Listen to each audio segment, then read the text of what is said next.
चक्रवर्ती सम्राट महाराज भर्तृहरि जब युवावस्था को प्राप्त हुए तो युवावस्था में सबके हृदय में भोगाकर्षण होता है। सबको अच्छा लगता है, सुंदर पति हो, सुंदर पत्नी हो, सुंदर महल हो, खूब भोग सामग्री हो, हमारी आज्ञा पालन करने वाले सेवक हो, आदि आदि। जितना तुम सोच सकते हो उससे बहुत अधिक महाराज भर्तृहरि जी के पास था, क्योंकि चक्रवर्ती उसे ही कहते हैं। भूमंडल में एक छत्रराज, जहां से सूर्य उदय होता है और जहां सूर्य अस्ताचल को जाते हैं वहां तक उनका एक छत्र स्वामित्व। छोटे भाई विक्रमादित्य महान बलशाली, महान बुद्धिमान, कुछ कमी नहीं। भर्तृहरि जी के हृदय में स्त्री के प्रति आकर्षण पैदा हुआ, सर्व सामर्थ्यशाली थे। आदेश किया विश्व की सबसे सुंदर राजकुमारी को हमारे पास पत्नी के रूप में वर्ण करने के लिए लाया जाए। कौन नहीं चाहेगा ऐसे सम्राट, ऐसे सुंदर वैभवशाली राजा को अपना पति बनाना। एक पिंगला नाम की बहुत सुंदरी युवती को वर्ण किया भर्तृहरि जी ने, और मन में विचारा कि आखिरकार भोगों में क्या सुख, इसके लिए मुझे एकांत चाहिए। विक्रमादित्य से कहा आप राज्य शासन को संभालिए जब तक हम अनुभव नहीं कर लेते। महल में किसी भी तरह की राज दरबार की बात लेकर कोई ना आवे, मुझे स्वतंत्र छोड़ दिया जाए। राजाज्ञा, संपूर्ण भोगों की बाहुल्यता महल में। क्या कभी आग में धीरे धीरे घी डालने से आग शांत होती है क्या? ऐसे ही भोगों को भोगने से कभी कामाग्नि शांत थोड़ी होती, और भड़कती है। अगर सुख हो तो विश्राम मिल जाए। एक दिन पिंगला काफी समय व्यतीत होने के बाद वो अपनी महल की पीछे खिड़की से झांक रही थी। पीछे अश्वशाला थी, वहां घोड़ों की रक्षा सेवा कराने वाला अश्वपति अपने सेवकों की द्वारा घोड़ों की देख रेख, उनकी सेवा कराता था। बहुत ही हष्ट पुष्ट जवान। पिंगला देखकर आसक्त हो गई, एकांत में मिलने लगी। जब महाराज विश्राम को होते तो एकांत में मिलने। गुप्तचरों के द्वारा ये बात जब विक्रमादित्य को पता चली तो बहुत अंदर से पीड़ित हुए कि क्या करूं, अगर मैं कुछ कहता हूं तो कहीं संशय न कर लिया जाए, अगर कहता नहीं हूं तो ये राजा के प्रति बहुत ही बड़ा विश्वासघात हो रहा है, और वो मेरे भ्राता हैं, मैं ऐसा सह नहीं सकता। एकांत में मिलने की प्रार्थना की। बहुत प्रवीण थी पिंगला, समझ गई। महाराज ने कहा आज मेरा भाई मेरे से मिलना चाहता है, पता नहीं क्या समस्या है। उनका मुझे पता है, जाइए पहले आप पूछ कर आइए। राजा को आश्चर्य हुआ, मेरे तक बात नहीं पहुंची, इसको पता है। बहुत प्रवीण थी, पर विषयों में प्रवीणता कोई प्रवीणता नहीं कहलाती। प्रवीणता तो विषयों के त्याग की होनी चाहिए। बुद्धिमत्ता गड्ढे में गिरने की नहीं होती, बुद्धिमत्ता उससे निकलने की होती है। विक्रमादित्य ने कहा कि मेरी बात पर विश्वास किया जाए महाराज, जो महारानी पिंगला है इनका चरित्र ठीक नहीं है, ये अश्वपाल से संबंध रखती हैं, ऐसा मुझे गुप्तचरों के द्वारा पता चला है। आवेश में अंदर गए। रानी ने कहा हम बता रहे हो, क्या बता रहे होंगे? वो यही बता रहे होंगे कि अश्वपाल से हमारा गलत संबंध है। ये तुम्हें कैसे? मुझे पता है। कैसे पता है? देखो हम आपको प्रमाणित नहीं करती, पर आपके भाई चरित्रहीन है। नहीं, इसका प्रमाण चाहिए। आप ऐसे पवित्र भाई के ऊपर ऐसी बात नहीं लगा सकती। तो धन दे करके किसी राज सैनिक को अपने अनुकूल करके किसी एक सदगृहस्थ परिवार को इस बात पे राजी किया कि तुम सभा में कहो कि हमारे बहू को ये राजपद पर होने पर गलत दृष्टि रखते हैं, गलत आचरण करते हैं, नहीं तो तुम्हारे पूरे परिवार को मरवा दूंगी। ओ महारानी पद में है, अगर ऐसा बोला तो सब सुविधाएं आपको दे देंगी। वो बेचारा राज भय के कारण ऐसा ही बोला। महाराज की आसक्ति थी पिंगला में, भर्तरी जी की। उन्होंने बिना कुछ विचारे पिंगला की सलाह से और वो प्रमाण सदगृहस्थ जो बोला उससे उन्होंने विक्रमादित्य का राज निष्कासन आदेश कर इन्हें राज्य से बाहर कर दिया जाए, कभी हमारे सामने ना आए, हमारा ऐसा धर्महीन भाई नहीं हो सकता। विक्रमादित्य ने समझाने की कोशिश की लेकिन उनको समझ में नहीं आए। अब तो स्वतंत्रता, लेकिन जो धर्म युक्त होता है भगवान उसकी रक्षा करते हैं। एक ब्राह्मण तपस्या कर रहा था धन लाभ के लिए। देवराज इंद्र प्रकट हुए और उन्होंने कहा कि ये लो अमृत फल, और अंतर्ध्यान हो गए। ब्राह्मण ने कहा वैसे ही दरिद्र हूं, भूखे मर रहा हूं, अमर होके क्या करूंगा, मुझे तो धन चाहिए था।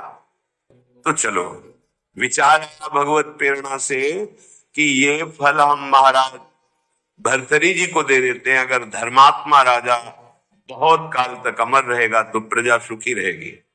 राज दरबार में तपस्वी ब्राह्मणों के लिए कहीं कोई रोक टोक नहीं थी। हो गए महल में मिलने की आकांक्षा की, तुरंत आदर सहित महाराज भर्तरी उपस्थित थे, आज्ञा कीजिए। और उनका हमने तपस्या की थी धन प्राप्ति के लिए, पर मिला ये मुझे अमृत फल, क्या करूंगा अमर होकर, वैसे ही गरीब हूं। हमारी इच्छा है कि आप जैसे धर्मात्मा राजा यदि अमर रहेंगे तो प्रजा का पुत्रवत पालन करेंगे, और मुझे धन चाहिए तो आप धन दिला दीजिए और ये अमर फल ले लीजिए। विश्वास की कोई गुंजाइश नहीं थी क्योंकि तपस्वी ब्राह्मण थे। महाराज भर्तरी ने आदेश किया जितना ये धन चाहे इनको दे दिया जाए। अमर फल लेकर एकांत में विचार किया कि मेरा संपूर्ण मन तो पिंगला में लगा हुआ है, मैं अमर होकर क्या करूंगा। यदि पिंगला अमर हो जाए तो जब तक जीवित रहूंगा ये हमारे साथ रहे। पिंगला को बुलाया और कहा महारानी ये फल खा लीजिए, हमारे देश के ब्राह्मण की तपस्या से ये अमर फल मिला है, इससे तुम मरोगी नहीं, अमर हो जाओगी। उनका आपको पता है कि अमर फल ऐसे नहीं पाया जाता, स्नान आदि करके देवार्चन करके हम पालेंगे, दे दीजिए। ले लिया। पिंगला ने विचार किया कि अगर मेरा मित्र अश्वपाल अमर हो जाए तो फिर हमारा मिलन होता रहेगा। एकांत में जब अश्वपाल मिला तो उसको अमर फल दे दिया कि तुम पालो इसे। उसने भी काम पालेंगे, लेके चला गया। और उसकी परम आसक्ति थी महाराज के दरबार की नर्तकी वैश्या से। नवयुवती अत्यंत सुंदर, उसने उस वैश्या को बुलाया अश्वपाल ने और कहा कि अमर फल मुझे प्राप्त हुआ है, मैं अमर होके क्या करूंगा, मेरी आसक्ति तो तुम्हारे में है, तुम इसे पालो, अमर हो जाओगी। तो जब तक मैं जीवित रहूंगा तुम्हें देखता रहूंगा, तुमसे मिलता रहूंगा। वैश्या ने फल लिया। वैश्या ने विचार किया मैं जिस दरबार की नर्तकी हूं तो अमर होकर क्या करूंगी, नाचती ही तो रहूंगी, अगर मेरा महाराज अमर रहे तो अच्छा रहेगा। नर्तकी ने उनके निज महल के अंगरक्षक से कहा कि मुझे महाराज से मिलने की प्रार्थना की जाए और मिलाया जाए। महाराज कृपा करके मिले, क्या बात है। तो उनका मैं आपके दरबार की नर्तकी हूं, मुझे अमर फल मिला है, मैं आपको देना चाहती हूँ। होश उड़ गए महाराज, वही अमर फल। वैश्या से कहा कि तुम्हें किसी भी तरह का दंड नहीं दिया जाएगा, पर तुम सत्य बोलो, ये अमर फल कहां से प्राप्त हुआ है। उनका ये अमर फल मेरा एक मित्र है जो राज परिवार के घोड़ों की सेवा कराता है, अश्वपति, उसने हमें दिया है, और वो महल के पीछे ही था अश्वशाला। महाराज समझ गए, उसको बुलाया अश्वपति को और कहा भाई वैसे तो खड़े खड़े हम तुम्हारे सैकड़ों टुकड़े करवा सकते हैं, तो हम तुम्हें क्षमा करते हैं, यदि तुम हमें सच्ची बात बता दोगे कि तुम्हें अमर फल कहां से प्राप्त हुआ है। डरते हुए भयभीत होकर उसने कहा महारानी पिंगला ने दिया। होश हो गए, ओहो मुझ चक्रवर्ती सम्राट से ये तृप्त नहीं है, अश्वपाल से आसक्ति, अश्वपाल महारानी पिंगला से आसक्त नहीं, वैश्या से। धिक्कार है इसका।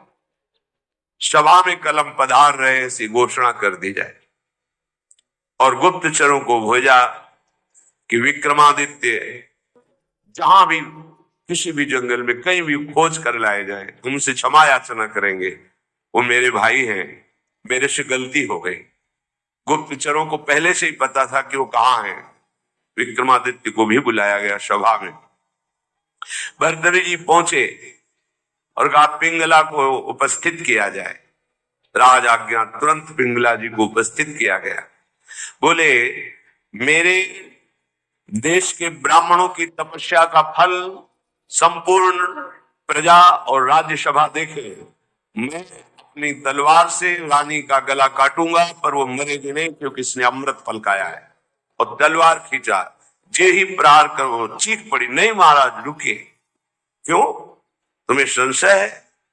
अमृत फल मिथ्या नहीं हो सकता। उनका मैंने पाया नहीं।